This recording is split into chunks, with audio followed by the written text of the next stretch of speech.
siya catch lower. Level na siya ng third ventricle. So, somewhere na nanahiwa to. Itong specimen na to, somewhere higher. No? So, alam kong higher siya kasi yung nakikita lang natin is ito ay lateral ventricle. Lateral ventricle at frontal horn, lateral ventricle na occipital horn. Ito ay corpus callosum. Corpus callosum. Eh, no? Ito yung sa lateral. Corpus callosum. Itong malaking bleed na nakikita nyo, yan yung kinamatay ng patient na to. Obviously, may blood siya dyan.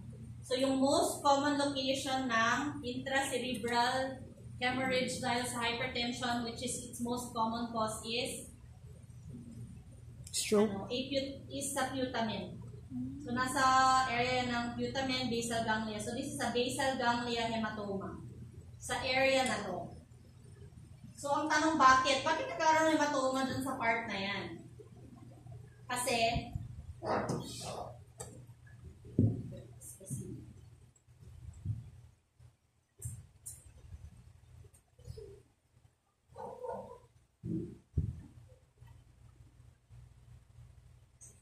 so, bakit? Kasi ang blood supply ng basal ganglia, anong natin? So, internal carotid artery, di ba, mag-iwalay sila sa anterior cerebral. Ito, anterior cerebral tomato. Nung tinanong ko sa quiz, anterior cerebral, nasa midline sila. Yung cerebral artery, papagilid siya, di ba? Pupunta siya sa limen insula, nandito siya sa labas. Ito yung limen insula. Diyan siya mag-split into a superior and inferior division, di ba? So, silang dalawa, yung proximal part nila, which is yung inferior. Most proximal segment ng middle cerebral artery, most proximal segment ng anterior cerebral artery, sila nagbibigay ng blood supply sa basal ganglia. So, dumadaan sila dito. Ito kita niyo ba mga holes na to? Yan, nakita niyo sila? So, yan ang tawag dyan ay anterior perforated substance. So, sa anterior perforated substance, dyan umaakyat yung mga artery papunta sa basal ganglia. So, diba, internal carotid artery, punta siya sa midline. Ito yung anterior cerebral artery. Yung MCA, pupunta siya sa gilid. Dito yung limen insula. MCA. Mag-iwalay siya sa superior division, inferior division. Superior, inferior. Okay. Yung ACA, magkikita sila sa kabila, di ba? Alam niyo na yan sa regular class, may anterior communicating artery, di ba? Kabila. Pag nasa magbibigay sila ng mga blood papunta sa gitna, sa gitna. May maliliit na rin ng sila yung pumapasok sa anterior perforated substance. Ang pangalan ng mga arteries na to?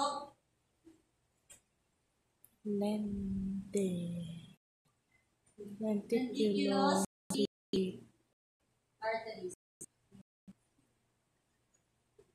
So, lenticular striate arteries, ito yung medial lenticular striate, ito yung lateral lenticular striate.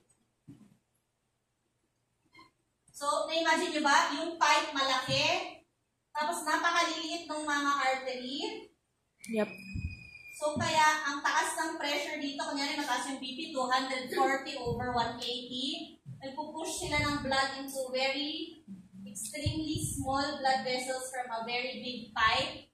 Kaya nangyayari.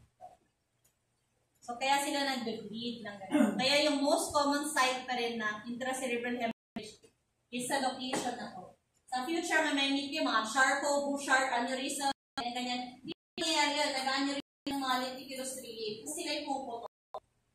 So, dahil yun sa anatomy na to.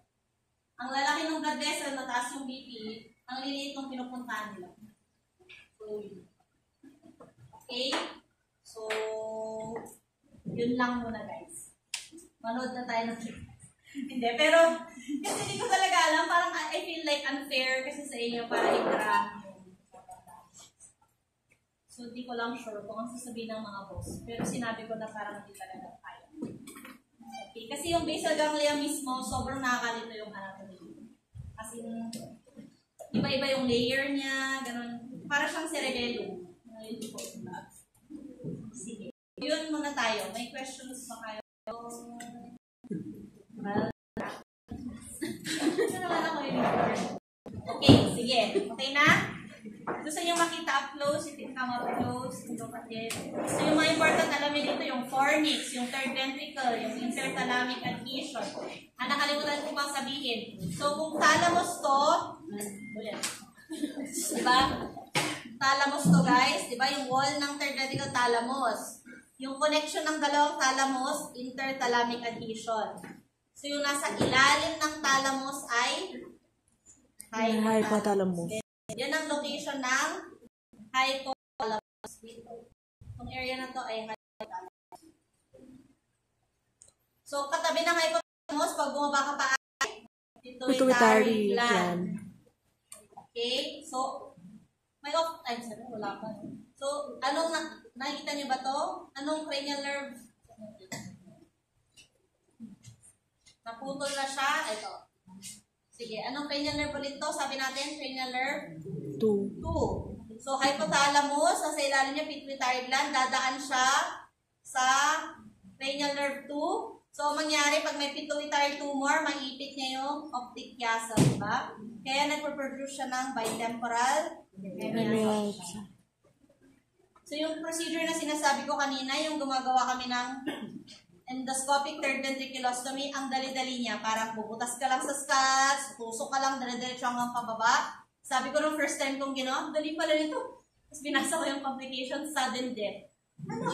So, sudden death dahil pag binutas mo yung nung third, di ba? Tutuloy na to sa, mid-brain na to, di ba? Yes. Pons, no? So, imagine yan, yung mid-brain pons. Ano yung malaking artery na nasa harapan nila? Yung basilar artery. So, pag nabutas mo na yung floor ng third ventricle, makikita kayo ng basilar artery. So, tapos blind siya. So, kung minalas ka, natusok mo yung basilar artery, pwede talagang mamatay yung patient. Like 20-minute procedure can go really, really wrong. So, okay. Gusto nyo pag-usapan. Sige, gusto nyo makita, you can come over.